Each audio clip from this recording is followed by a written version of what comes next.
सिंध के ये सबसे बड़ी बीमारी आसिफ अली जरदारी गुज़श्ता रोज़ काजी अहमद के करीब 6 किसानों को उनके खेतों में बेदर्दी के साथ कत्ल किया गया।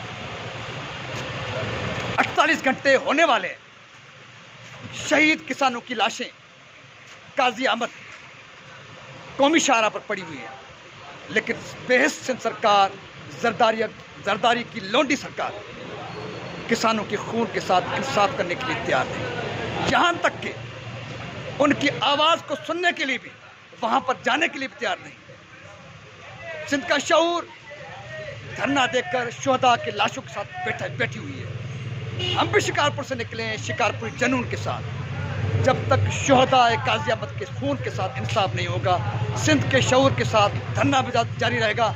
और सब आइए एक ही नारा लगाते हैं, सिंध की सबसे बड़ी बीमारी आसिफ अली जरदारी, सिंध की सबसे बड़ी बीमारी आसिफ अली जरदारी।